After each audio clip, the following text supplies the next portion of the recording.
Hello students, group 15 हम लोग last classes में स्टडी कर रहे थे और दो कंपाउंड्स की केमिस्ट्री पढ़ चुके थे, नाइट्रोजन और अमोनिया। तीन और हमारे पास स्पेसिस हैं जिसमें दो हालांकि कंपाउंड हैं, PH3 और nitric acid, phosphine and nitric acid. एक एलिमेंट है फॉस्फोरस हमारे पास। तो let we start first of all with phosphorus, P4। Nature में फॉस्फोरस बनाने के लिए हमारे पास फॉस्फेट अवेलेबल है, तो उस फॉस्फेट से हम फॉस्फोरस को एक्सट्रैक्ट कर सकते हैं। सिलिकॉन ऑक्साइड के साथ इसको हीट करते हैं, ये कैल्शियम सिलिकेट बनाएगा और P4O10 फॉस्फोरस का एक ऑक्साइड बनाता है। इस P4O10 का सिंपली रिडक्शन कर दीजिए कार्बन मोनोऑक्साइड के साथ, तो ये फॉस्फोरस प्लस कार्बन डाइऑक्साइड बना लेगा। तो सिंपली आपके पास ये फॉस्फोरस यहाँ से निकल जाता है। ये वाइट फॉस्फोरस होता है। एक्चुअली फॉस्फोरस के कई एलोट्रॉप्स हैं, तीन मेन यहाँ पे मैं बताऊंगा। एक वाइट, इसको येलो फॉर्म में भी हम समटाइम पाते हैं। जब भी वाइट को सनलाइट में रखेंगे तो वो येलो में कन्वर्ट हो जाता है। एक हमारे पास आता है रेड फॉस्फोरस और एक हमारे पास आता है ब्लैक फॉस्फोरस। ये फर्स्ट दो जो हैं ये बैड कंडक्टर ऑफ इलेक्ट्रिसिटी हैं। नॉर्मली सभी non metals bad conductor of electricity होती हैं, लेकिन हमने जैसे कार्बन के ग्रेफाइट को पढ़ा हुआ है कि वो गुड कंडक्टर होता है एक्सेप्शनली, ऐसे ही जो ब्लैक फॉस्फोरस होता है वो भी इलेक्ट्रिसिटी का अच्छा कंडक्टर रहता है। It two is a good conductor of electricity.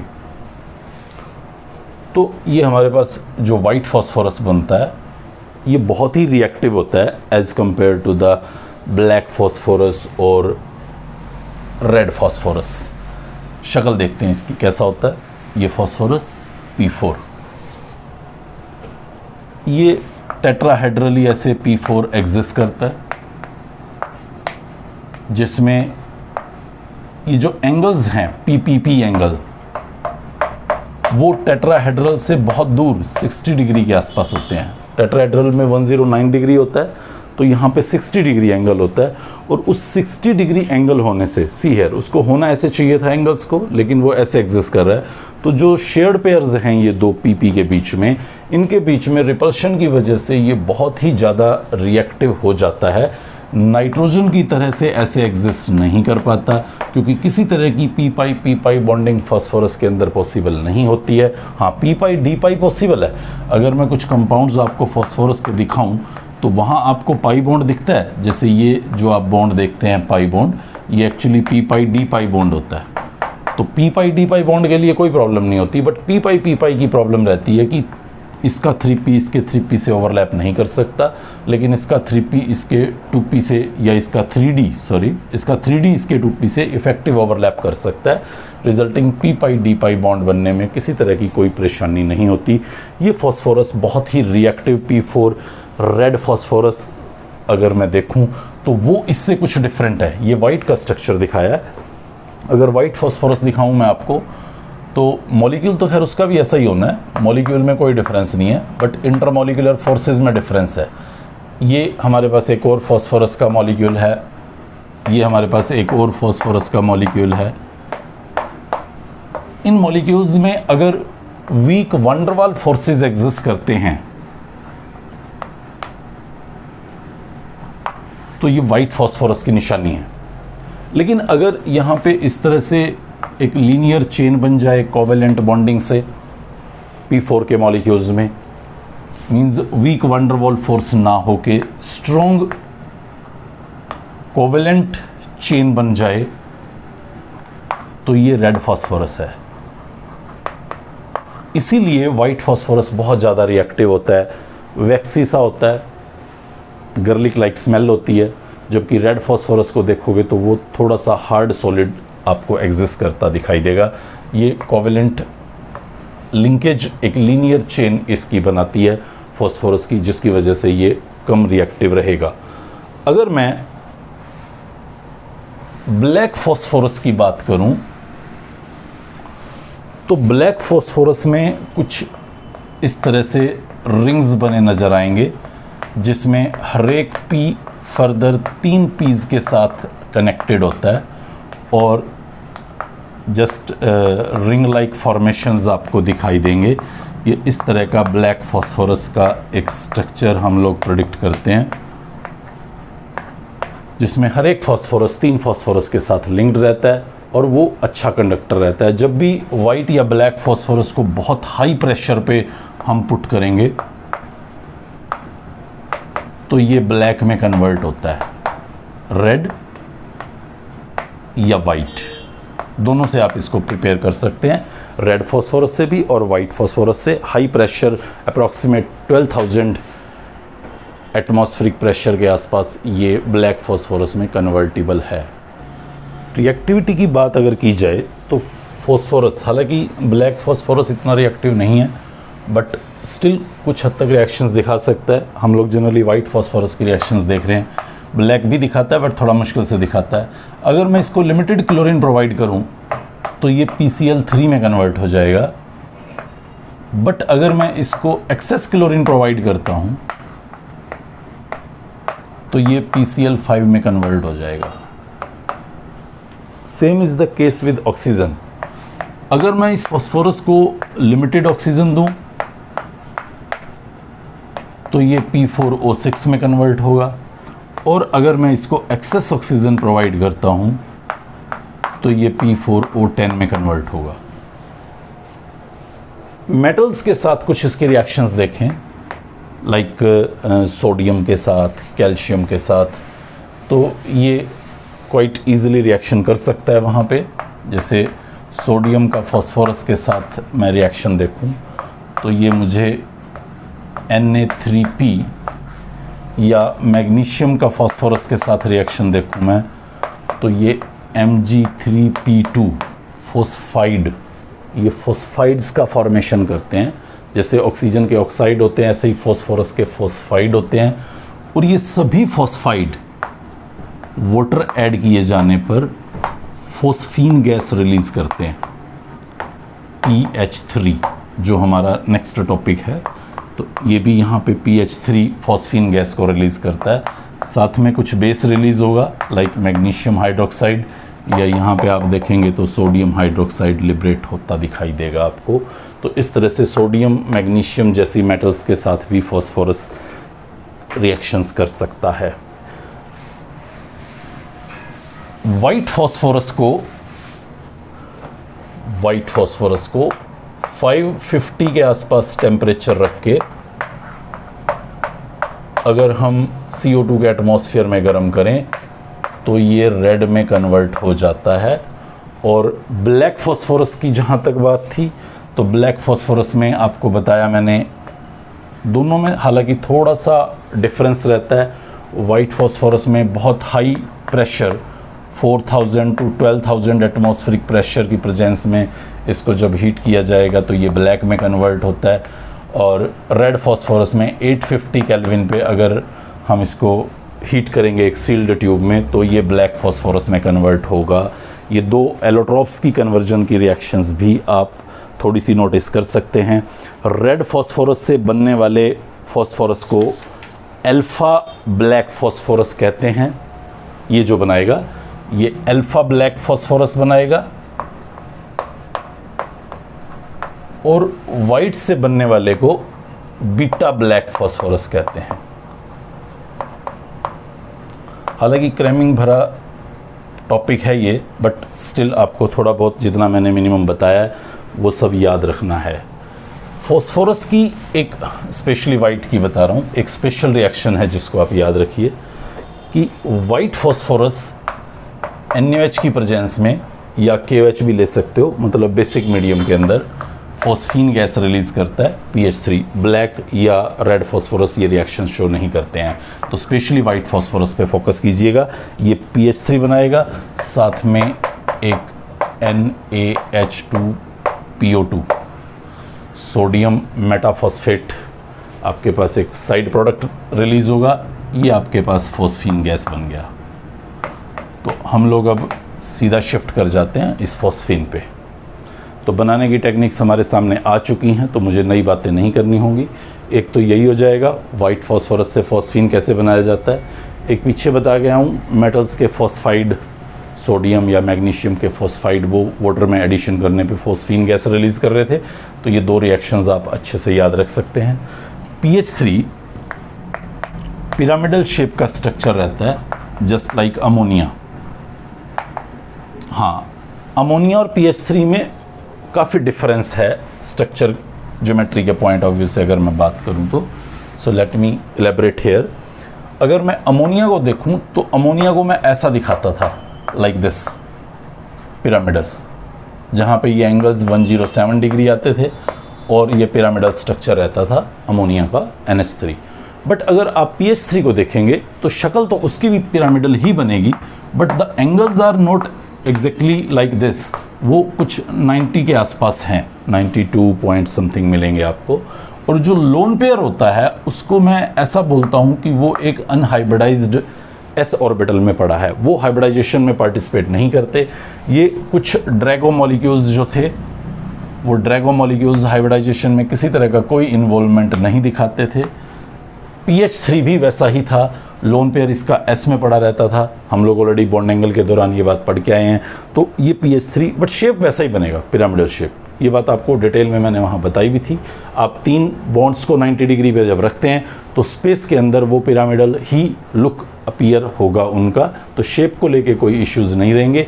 हाँ, बेसिक कैरेक्टर की बातें करूँगा तो बेस ये बहुत वीक होगा, क्योंकि इसका जो पेयर है, लोन पेयर जिसको डोनेशन करना है, वो एक हाइब्रिड ऑर्बिटल में है जिसका एक पर्टिकुलर डायरेक्शन रहता है, जबकि S ऑर्बिटल एक अनहाइब्रिडाइज्ड ऑर्बिटल है, एक स्फेरिकल ऑर्बिटल है, उसका डायरेक्शन नहीं होता। और जब ऑर्बिटल का डायरेक्शन नहीं होता तो वो ओवरलैप किसी दूसरी ऑर्बिटल से अच्छा नहीं कर पाती, रिजल्टिंग ये लेस बेसिक होती है। 2 वजह हैं इसकी। पहली वजह इसका डायरेक्शनल होना और इस ऑर्बिटल का अनडायरेक्शनल होना, नॉन डायरेक्शनल होना। और दूसरी वजह इसका साइज बड़ा होना, जिसकी वजह से मॉलिक्यूल पे लोन पेयर पूरी तरह से फैला हुआ होता है, तो वो इतना इफेक्टिवली किसी H+ को एक्सेप्ट नहीं कर सकता। बट अगर आप कोई स्ट्रॉन्ग एसिड यूज़ कर रहे हैं, लाइक जैसे मैंने HI डाल दिया, NCERT का क्वेश्चन भी है, show PH3 of basic nature, तो आपको ये रिएक्शन दिखानी होती है कि किसी भी स्ट्रॉन्ग एसिड के साथ वो सॉल्ट बना लेता है, जिसकी वजह से हम कह रहे हैं कि यस, वो बेसिक नेचर का है। तो ये रिएक्शन हमें शो कर रही है कि वो बेसिक नेचर का है। आप HI की बजाय HBr भी पुट कर सकते हैं, बट HCl, HF जैसे वीक एसिड्स के साथ ये अपने लोन पेयर का डोनेशन या H+ का एक्सेप्टेंस शो नहीं कर पाता। तो ये PH3 को लेके, उसके स्ट्रक्चर्स, उसके बेसिक कैरेक्टर को लेके कुछ बातें हैं जो आप लोग ध्यान रखिएगा। रिएक्शंस इतनी इंपॉर्टेंट नहीं है, 1-2 हैं तो वो बड़ी सिंपल सी हैं। लाइक आप देखें, PH3 को मान लो मैं क्लोरीन के साथ हीट करता हूँ तो वो PCl3 बना लेता है। अगर PH3 को मैं नॉर्मली हीट कर दूं तो वो काफ़ी अनस्टेबल भी होता है, वो टूट जाता है, P4+H2 के अंदर वो कन्वर्ट हो जाता है। तो इस तरह से वो डिकम्पोजिशन भी शो कर सकता है। अगर हम स्ट्रॉन्गली इसको हीट कर दें तो ये डिसोसिएट हो जाएगा। तो ये हम, इसके अलावा कुछ और बातें भी मैं कह सकता हूँ यहाँ पे, वो एज ए लिगेंड एक्ट कर सकता है, लेकिन अभी हमें ज़्यादा उसको डिस्कस नहीं करना होता। जैसे मेटल्स हैं मान लीजिए जिनके पास खाली ऑर्बिटल्स हों, हम इनऑर्गेनिक केमिस्ट्री में ही पढ़ेंगे ये सारी बातें, तो ये PH3 वहाँ इलेक्ट्रॉन डोनेशन करके एज ए लिगेंड कॉम्प्लेक्स बना सकता है। तो हम लोग डिटेल में इसको नेक्स्ट टू नेक्स्ट चैप्टर में पढ़ेंगे कि किस तरह से ये कॉम्प्लेक्स बनते हैं। बट श्योरली अभी इतनी बात याद रखिए कि लोन पेयर्स जिनके पास प्रेजेंट हैं वो सभी एज ए लिगेंड बिहेव करने की टेंडेंसी रखते हैं। तो बस इतनी सी बात आपको ध्यान रखनी है PH3 को लेके, फॉस्फीन। और अब आते हैं हम अपने नेक्स्ट टॉपिक पे। लास्ट कंपाउंड है ये जो हमें ग्रुप 15 के अंदर पढ़ना होगा, और वो है नाइट्रिक एसिड, HNO3। तो HNO3 कैसे बनाया जाए लैब्स के अंदर, बहुत पॉपुलर मेथड है इसका, एक ऑस्टवर्ल्ड मेथड बोलते हैं उसको। इस ऑस्टवर्ल्ड मेथड में क्या किया जाता है, सबसे पहले अमोनिया का ऑक्सीडेशन करते हैं प्लेटिनम की प्रेजेंस में 1100 केल्विन पे। रिएक्शन इंपॉर्टेंट है, याद रखनी है। तो ये 4NO + 6H2O देगा।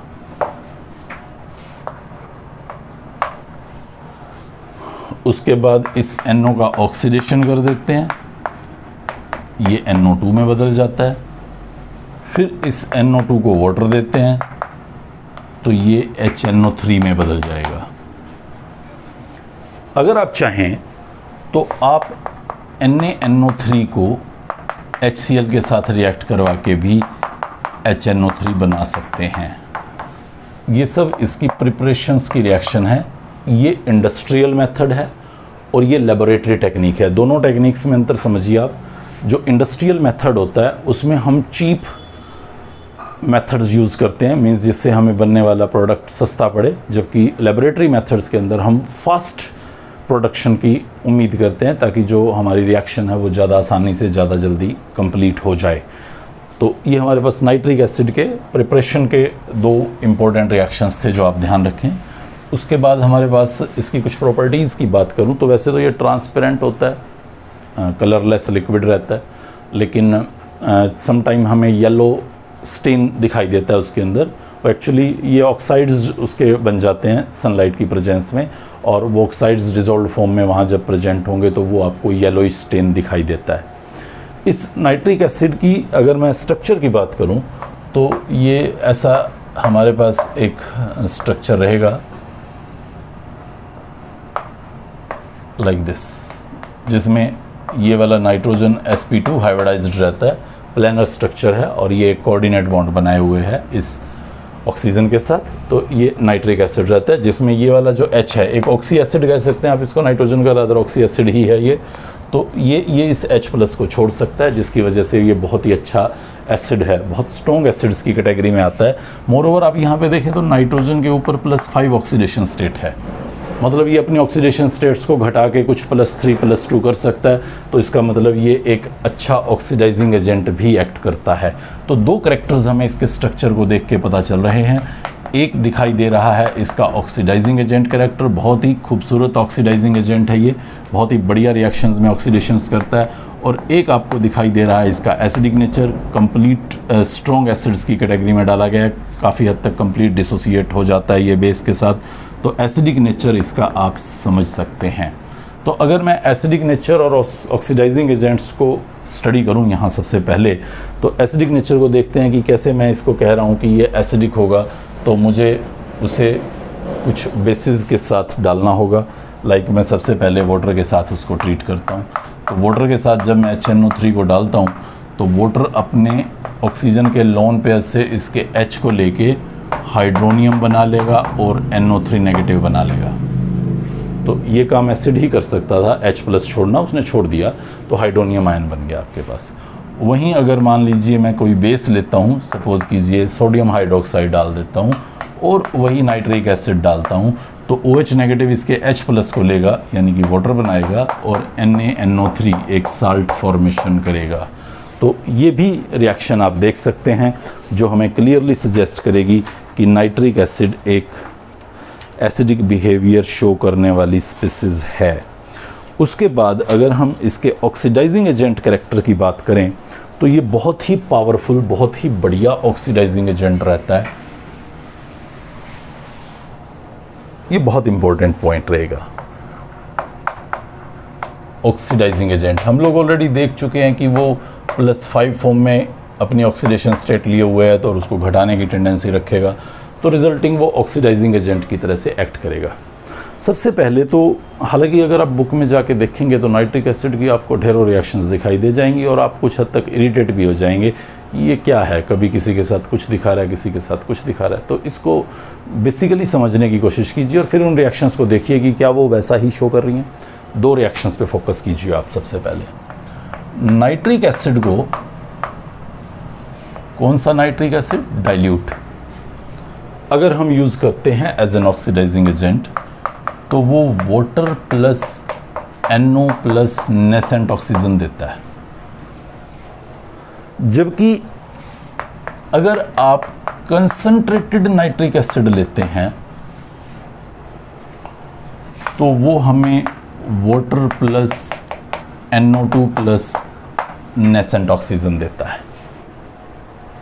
मतलब यहाँ फोकस कीजिए, वो +5 से +2 बनाएगा। कब क्या करेगा वो बाद में बताऊंगा, बट सबसे पहले आप ये दो बातों को लर्न करें कि नाइट्रिक एसिड अगर कंसंट्रेटेड है तो वो +4 बना रहा है, और अगर वो डाइल्यूट है तो वो +2 बना रहा है। बीच की भी कुछ स्टेट्स आएंगी, बट एक बार इसको समझिए, ये की रिएक्शंस हैं, ये की रिएक्शंस हैं जो आपको याद रखनी है।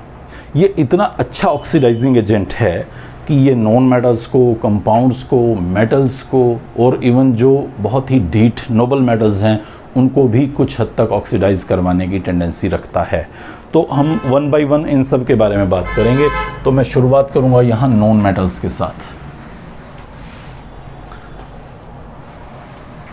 यहाँ पे मैं ऊपर वो दोनों रिएक्शंस लिखे रखता हूँ ताकि आप लोगों को ध्यान रहे हमें क्या करना है।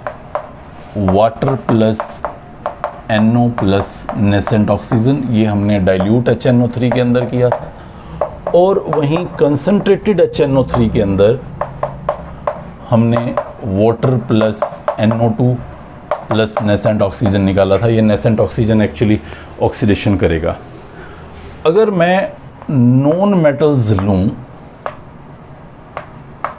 और उनका ऑक्सीडेशन करवाना चाहूं, जैसे सपोज कीजिए मैं कार्बन ले लेता हूं, मैं सल्फर ले लेता हूं, मैं फॉस्फोरस ले लेता हूं और मैं इनका ऑक्सीडेशन करवाना चाहता हूं, तो जो डाइल्यूट नाइट्रिक एसिड है वो ये काम नहीं कर सकता। नॉन मेटल्स के ऑक्सीडेशन के लिए हमें कंसंट्रेटेड नाइट्रिक एसिड की ज़रूरत है। तो चलिए कंसंट्रेटेड नाइट्रिक एसिड मैं इसके अंदर डालूंगा। जब कंसंट्रेटेड नाइट्रिक एसिड में इसके अंदर डालूंगा तो वाटर और NO2 बनेंगे, इधर वाटर और NO2, इधर HNO3। नेसेंट ऑक्सीजन इस C का ऑक्सीडेशन करेगा, वो इसको CO2 में कन्वर्ट कर देगा। जो आपने HNO3 डाला है कंसंट्रेटेड,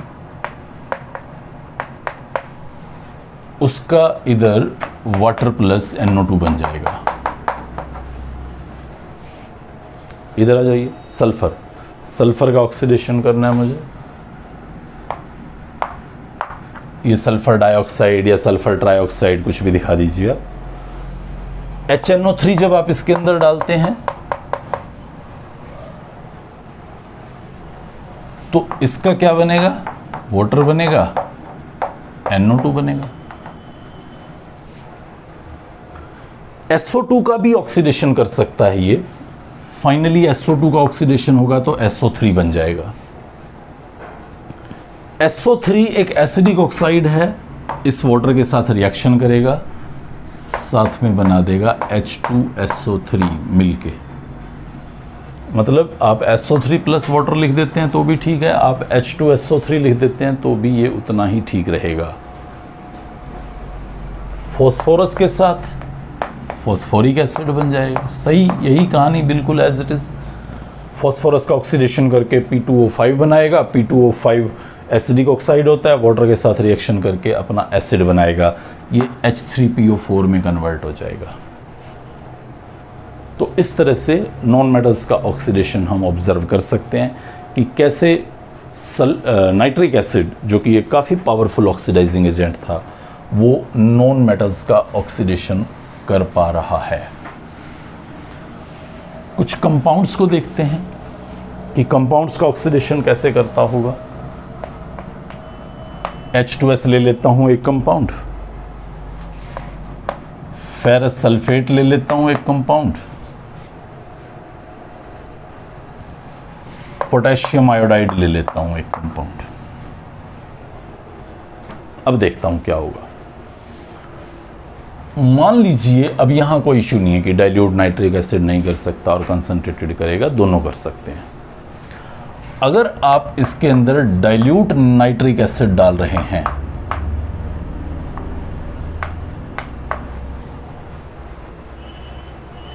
तो नाइट्रिक एसिड का क्या होना था डाइल्यूट पे, वो आप देख सकते हैं, वाटर प्लस NO बनना था।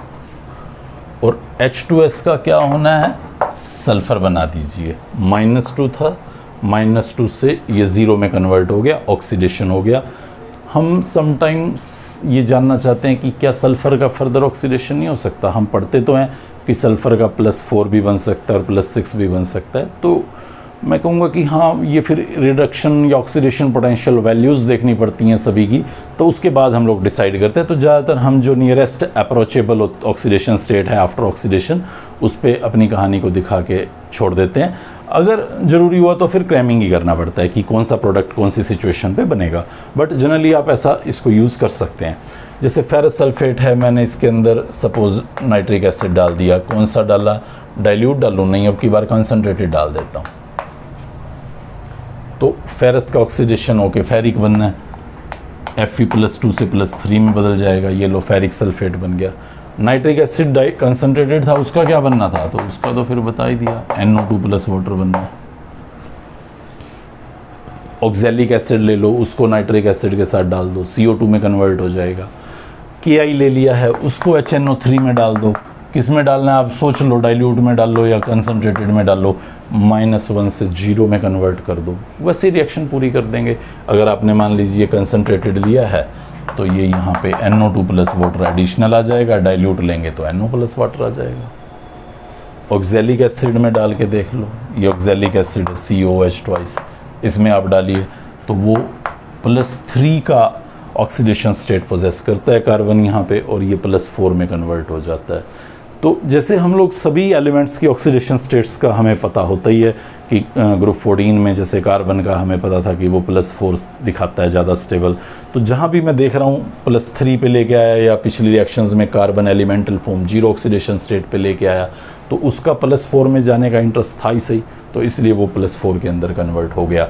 या आयरन का केस आप देखें तो वो भी +2 से +3 में कन्वर्ट हो सकता था, 0 भी बना सकता है, बट अगर कोई रिड्यूसिंग एजेंट होगा तभी 0 बनाएगा। ये तो बहुत अच्छा ऑक्सीडाइजिंग एजेंट है, ये तो उसका ऑक्सीडेशन ही करेगा, और उसका ऑक्सीडेशन करेगा तो यहाँ दो चीज़ें आपको दिख रही हैं, किसका करेगा, सल्फर का तो कर नहीं सकता, +6 मैक्सिमम ऑक्सीडेशन स्टेट पे है, Fe ही यहाँ +2 की फॉर्म में है, और उसको वो +3 में कन्वर्ट कर देगा। तो इस तरह से आप देख रहे हैं कि कंपाउंड्स को भी वो बहुत बढ़िया से ऑक्सीडाइज कर सकता है।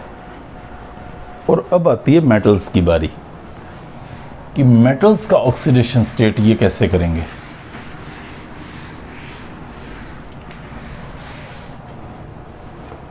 मेटल्स का ऑक्सीडेशन, तो मैं मेटल्स को यहाँ पे 2 कैटेगरीज में डिवाइड कर देता हूँ।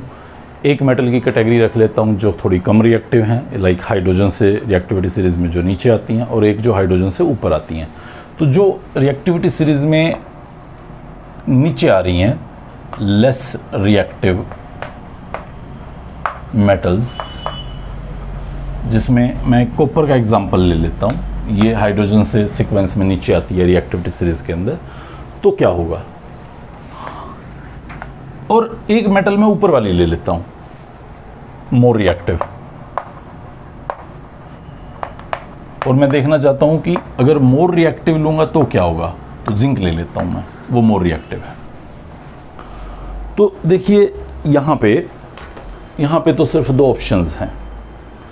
हालांकि हमें ये समझाया जाता था कि जो भी रिएक्टिविटी सीरीज़ में हाइड्रोजन से ऊपर है मेटल्स, वो सभी एसिड्स के साथ हाइड्रोजन गैस रिलीज़ करती हैं। आप लोगों ने जनरली ये reaction from class 10th study की होगी कि जो भी मोर रिएक्टिव मेटल्स हैं वो एसिड्स के साथ हाइड्रोजन गैस रिलीज़ करती हैं और जिंक नाइट्रेट बनाते हैं। लेकिन आपको बुक्स में ज़्यादातर टाइम ऐसा देखने को नहीं मिला होगा कि जिंक में नाइट्रिक एसिड डाले जाने पे इस तरह से हाइड्रोजन गैस निकला हो। आज हम लोग उसको भी समझेंगे कि ये क्या कहानी थी। बट लेस रिएक्टिव मेटल्स तो हाइड्रोजन दिखाती नहीं है, हाइड्रोजन रिलीज़ ही नहीं करती हैं, तो यहाँ भी हाइड्रोजन रिलीज़ नहीं होने वाला। लेकिन यहाँ पे अगर आपने HNO3 डाला और सपोज़ कीजिए कंसनट्रेटेड डाला, तो उसको इसकी ऑक्सीडेशन करने से कोई नहीं रोक सकता। वो इस कॉपर का ऑक्सीडेशन कर देता है, कॉपर नाइट्रेट बना लेता है। HNO3 का क्या बनेगा, कंसनट्रेटेड एसिड की क्लास देखिए, वहाँ पे वाटर प्लस NO2 आपको बताया गया है। वहीं अगर आप HNO3 डाइल्यूट यूज कर रहे हैं तो वो भी इसका ऑक्सीडेशन कर सकता है, यानी कि कॉपर नाइट्रेट बना देगा। बट जो रिलीज होगा, आप फिर ऊपर वाली उन 2 रिएक्शंस को देखिए, वो वाटर प्लस NO ही बनाएगा। रिएक्टिव मेटल अगर हैं तो कहानी बहुत भयंकर है। अगर मैं ये लिख देता हूँ जो अभी लिख रखा है तो हाँ ये भी ठीक हो सकता है। अगर मैं ये लिख दूँ zinc plus HNO3 gives zinc nitrate plus NO2 plus water लिख दूँ, हाँ ये भी हो सकता है। N2O प्लस वाटर लिख दूँ, हाँ ये भी हो सकता है। अमोनियम नाइट्रेट लिख दूं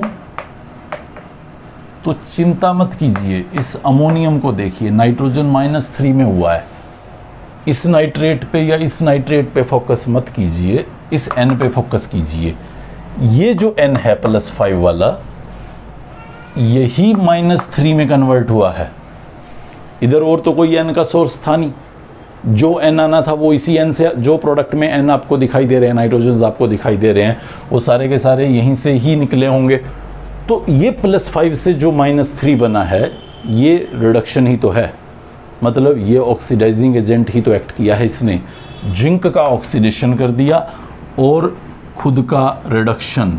अमोनियम बना रहा है तो भी रिडक्शन है, NO2 बना रहा है तो भी रिडक्शन है, NO बना रहा है तो भी रिडक्शन है, N2O बना रहा है तो भी रिडक्शन है। तो इतने सारे ऑप्शंस आपको नजर आ रहे थे रिएक्टिव मेटल्स के केस में। कब कौन सा होगा, ये बड़ा सिचुएशन अजीब है। HNO3 है, एक पावरफुल ऑक्सीडाइजिंग एजेंट है। जब हम हाइड्रोजन डालते हैं तो यहां से वाटर रिलीज होगा और ये NO2 में बदल जाता है। ये NO फिर हाइड्रोजन से रिएक्शन कर सकता है, NO में बदल सकता है। ये फिर फर्दर आगे रिएक्शन कर सकता है, NH4+ में बदल सकता है। तो इस तरह से हम देखते हैं कि नाइट्रोजन लगातार अपनी ऑक्सीडेशन स्टेट को चेंज करता जाएगा। और किस सिचुएशन में क्या होगा, ये कब होगा, सदा ये क्यों नहीं होगा, जबकि हमें कहा जाता था कि रिएक्टिव मेटल्स एसिड्स के साथ हाइड्रोजन रिलीज करती हैं।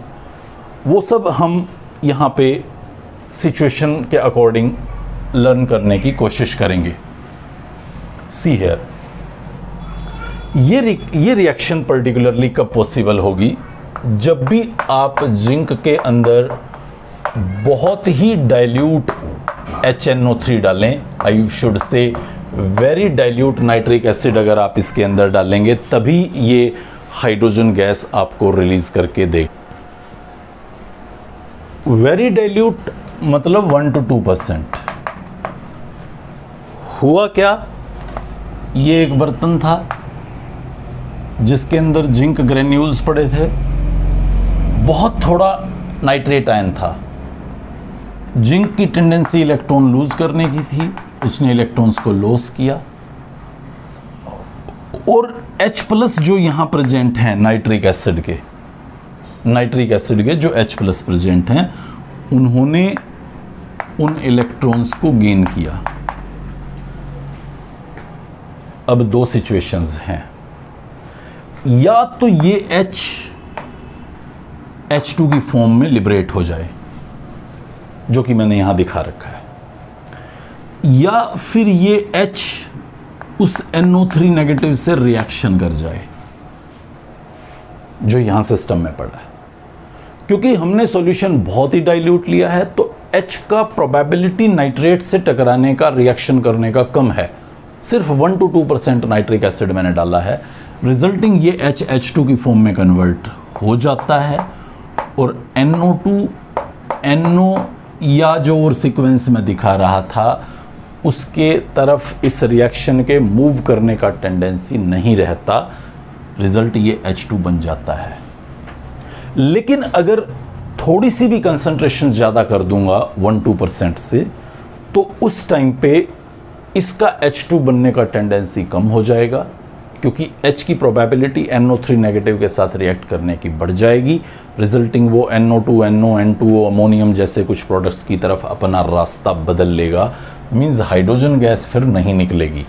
इसलिए जनरली आप 10th ऑनवर्ड्स अपनी बुक्स को उठा के देखिएगा तो आपको जिंक प्लस HNO3 शायद ही हाइड्रोजन दिखा रहे हों। हाँ, H2SO4 के साथ दिखा देते हैं, HCl के साथ दिखा देते हैं, बट नाइट्रिक एसिड के साथ वो बहुत कम दिखाते हैं। हम H2SO4 के साथ भी क्या होता है वो अगले ग्रुप के अंदर पढ़ेंगे। आज यहाँ पे सिर्फ नाइट्रिक एसिड पे ही फोकस रहेगा हमारा इस सारी कहानी में। ठीक है, तो ये समझ में आ गया कि बहुत डाइल्यूट एसिड अगर हम ले लेंगे तो उस टाइम पे ये सिचुएशन हमारे पास रहेगी। अब मैं क्या करता हूँ, वेरी डाइल्यूट की बजाय डाइल्यूट HNO3 ले लेता हूँ और थोड़ा ठंडा ले लेता हूँ, कोल्ड। तो जिंक का जिंक नाइट्रेट वैसे ही बनना है, इसका बन जाएगा अमोनियम नाइट्रेट। अगर मैं हॉट ले लूं, यही चीज़ मैं HNO3 डाइल्यूट हॉट ले लूं, तो इस नाइट्रिक एसिड को हीट किए जाने पे आपको N2O प्लस वाटर मिलेगा। जिंक नाइट्रेट तो यूं का यूं रहेगा। हॉट डाइल्यूट HNO3 में, कोल्ड डाइल्यूट HNO3 में, दोनों में डिफरेंस है। कुछ मेटल्स ऐसी भी हैं, लाइक जैसे मैं लेड की बात करूं तो HNO3 डाले जाने पे वो लेड नाइट्रेट बना रही हैं, साथ में NO प्लस वाटर बना रही हैं, ये ऊपर वाली रिएक्शन। जिंक के केस में भी आप ऐसा दिखा देंगे कि dilute HNO3 NO plus water बना रहा है, तो कोई बहुत ज़्यादा ऑब्जेक्शनेबल नहीं है, बट एग्जैक्ट रिएक्शन यही है जो मैं आपको बता रहा हूँ। अगर मैं कॉन्सेंट्रेटेड HNO3 लेता हूँ, लाइक जिंक के साथ कॉन्सेंट्रेटेड HNO3 मैं यहाँ डाल रहा हूँ, तो वही ऊपर वाली रिएक्शन याद कर लीजिए, zinc nitrate plus NO2 plus water. सिर्फ एक यही चीज करती दिखेगी यहाँ पे कि डाइल्यूट HNO3 में NO नहीं बना है, हॉट किए जाने पे N2O बना है। सही यही दो रहेंगी, बट आप NO भी लिख बैठते हैं उस कन्फ्यूजन में, तो भी कोई इतना ज़्यादा हाय तौबा मचाने की ज़रूरत नहीं है। वो आई थिंक इग्नोरेबल गलती रहेगी आप लोगों की, और जनरली हमें इस तरह का इतना क्रिटिकल लेवल का क्वेश्चन दिखाई नहीं देगा कि बिल्कुल वो माइन्यूटली आपसे पूछ रहा हो, क्योंकि NCERT में जो रिएक्शंस हैं सिर्फ उन्हीं से रिलेटेड आपसे कोई भी रिएक्शन यहाँ पे पूछी जानी एक्सपेक्टेड है। नोबल मेटल्स के साथ अगर मैं देखूं तो नोबल मेटल्स लाइक गोल्ड के साथ या प्लेटिनम के साथ as such nitric acid reactions नहीं करवा सकता, उनका ऑक्सीडेशन नहीं कर सकता। बट अगर हम HNO3 और HCl का मिक्सचर ले लें, 1:3 रेशियो में इनका जो मिक्सचर होता है उसको बोलते हैं एक्वा रेजिया, तो ये बहुत पावरफुल ऑक्सीडाइजिंग एजेंट बन जाता है और ये उन नोबल मेटल्स का भी ऑक्सीडेशन करवा सकता है। लाइक अगर आप गोल्ड का ऑक्सीडेशन चाहें या प्लेटिनम का ऑक्सीडेशन चाहें तो वो सब पॉसिबल रहता है। 1 मोल HNO3 और 3 मोल HCl, ये कॉम्पोजिशन है एक्वा रेजिया की, और ये जो प्रोडक्ट बनाता है वो है NOCl plus water plus Cl। और ये जो क्लोरीन है ये बहुत बढ़िया से ऑक्सीडेशन करेगा उस बहुत कम रिएक्टिव मेटल लाइक गोल्ड का, और AuCl3 बना देगा। तो इस तरह से नाइट्रिक एसिड एक्वा रेजिया बन के एक पावरफुल ऑक्सीडाइजिंग एजेंट भी एक्ट कर सकता है। और भी बहुत सारी रिएक्शंस हम ऑर्गेनिक में देखते हैं। एक अच्छा नाइट्रेटिंग एजेंट होता है ये, बेंजीन और बेंजीन डेरिवेटिव्स की नाइट्रेशन करने के काम आता है, एल्केन्स की नाइट्रेशन करने के काम आता है, जो रिएक्शंस मैं यहाँ पे नहीं बताऊँगा आप लोगों को, ऑर्गेनिक में ही पढ़ेंगे। एक इम्पोर्टेंट पॉइंट, एक इम्पोर्टेंट क्वेश्चन यहाँ से रिलेटेड मैं आपसे ज़रूर डिस्कस करूँगा, and that is ring test for nitrate.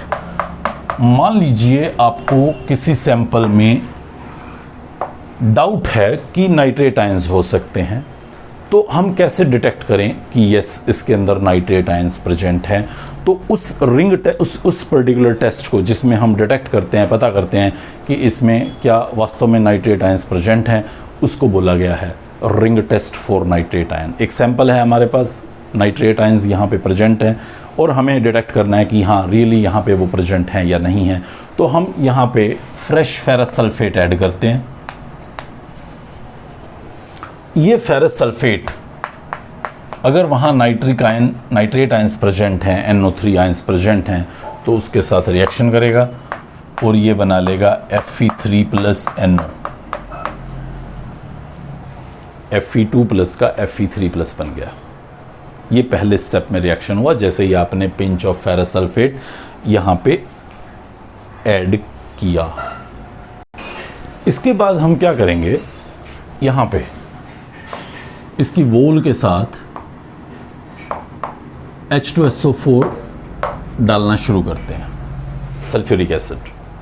देखो FeSO4 का नाइट्रेट से ये Fe3 प्लस ऑक्सीडेशन हो गया, ये इसका रिडक्शन हो गया, NO नाइट्रोसिल बन गया। फिर जो फेरस सल्फेट आयंस हैं उस सिस्टम के अंदर, वो इस NO के साथ रिएक्शन करते हैं। वाटर यहाँ मीडियम में प्रेजेंट है, वो मुझे अलग से दिखाने की ज़रूरत नहीं है। तो ये आपस में एक कॉम्प्लेक्स फॉर्मेशन करेंगे, Fe H2O5 NO प्लस। ध्यान से देखिए, थोड़ा सा इम्पोर्टेंट बात है ये। एक्चुअली यहाँ इलेक्ट्रॉन ट्रांसफ़र होता है, यहाँ Fe+2 की फॉर्म में है, ये NO एक इलेक्ट्रॉन ट्रांसफ़र करके अपना इलेक्ट्रॉन रिलीज़ करके NO प्लस में बन जाता है। यहाँ रिएक्शन के अंदर आप देखिए NO से NO प्लस बना है, ये था नाइट्रोसिल और ये है नाइट्रोसोनियम। अभी फर्स्ट टाइम हम सुन रहे हैं इन सब को, लेकिन इसी इनऑर्गेनिक में हम लोग डिटेल में पढ़ेंगे, खासकर जब हम लोग कोऑर्डिनेशन कंपाउंड पढ़ रहे होंगे। और Fe2 प्लस जो आपको दिख रहा है वो इस इलेक्ट्रॉन को गेन करेगा, तो ये Fe आपका +1 ऑक्सीडेशन स्टेट में यहाँ एग्जिस्ट करता है, +1 ऑक्सीडेशन स्टेट में। तो अगर मैं यहाँ पे इसको यहाँ नहीं दिखाता, नॉर्मली हम लोग इंडिविजुअली नहीं दिखाया करते चार्जेस, तो मैं यहाँ पे भी ये प्लस नहीं दिखाऊंगा NO पे, और ना ही मैं Fe पे प्लस दिखाऊंगा। रादर मुझे यहाँ कुछ इस तरह से +2 दिखाना होता है। तो आपको याद रखना है आगे चल के भी कि इस NO पे +1 चार्ज है और इस Fe पे भी +1 चार्ज है।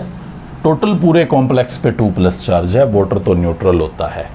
तो ये जो कंपाउंड आपका बन रहा है ये ब्राउनिश कलर का रहता है। जैसे ही ये कंपाउंड बनेगा, कहाँ बनेगा देखो, एसिडिक मीडियम में Fe2 प्लस और NO के बीच में रिएक्शन हुआ, ये आपने एसिड जैसे ही डाला तो यहाँ पे ये रिएक्शन हुआ और यहाँ एक ब्राउन कलर का रिंग बनना शुरू हो जाएगा। इसी वजह से इस रिंग टेस्ट को ब्राउन रिंग टेस्ट भी कहा जाता है, brown ring test for nitrate. ये ब्राउन कलर का कॉम्प्लेक्स बना है। हालांकि मैं इसका नाम बोलूँ तो भयानक सा नाम निकलेगा, पेंटा एक्वा नाइट्रोसोनियम आयरन 1 आयन, ऐसा करके कुछ लंबा चौड़ा नाम है, बट मैं अभी बोलना भी नहीं चाह रहा। सिखा देंगे आपको इसी इनऑर्गेनिक केमिस्ट्री में, कोऑर्डिनेशन कंपाउंड्स के अंदर आएगा इसका नाम और लिखने के कई रूल्स हैं। पेंटा एक्वा नाइट्रोसोनियम आयरन 1, ये ऐसे लिखना होता है। और आगे आयन, क्योंकि आयन तो ऑब्वियसली है ही सही है, तो ये हमारे पास रिंग टेस्ट का वो पर्टिकुलर कॉम्प्लेक्स था जिसकी वजह से ब्राउन कलर आया और हमने कहा कि नाइट्रेट प्रेजेंट है। अगर ये सारा तमाशा करने के बाद यहाँ ब्राउन रिंग ना आता तो इसका मतलब हमें किसी ने झूठ कहा है, यहाँ नाइट्रेट प्रेजेंट नहीं है। आई होप आप इस थोड़े से I should say boring cramming भरे लेक्चर को याद करने में थोड़ा सा डिस्कम्फर्ट फील भी करें तो आपको याद करना ही है। 2, 3, 4, 5 बार इसको लर्न करेंगे, नोट करके रखेंगे रिएक्शंस को, तो ये काफ़ी हर लेवल पे रिक्वायर्ड रिएक्शंस रहेंगी। और हमारे एग्ज़ाम्स में भी 1 to 2 रिएक्शंस इस तरह से पूछी जाती हैं कि कंप्लीट करें आप, और पूरे चैप्टर में इस तरह से कुछ कुछ एरिया हमें मिलता है। बट आई थिंक अगर आप कोशिश करेंगे तो बढ़िया से अच्छे से इसको याद कर पाएंगे। नेक्स्ट लेक्चर में नेक्स्ट ग्रुप के लिए हम दोबारा स्टडी करेंगे, ग्रुप 16। Thank you.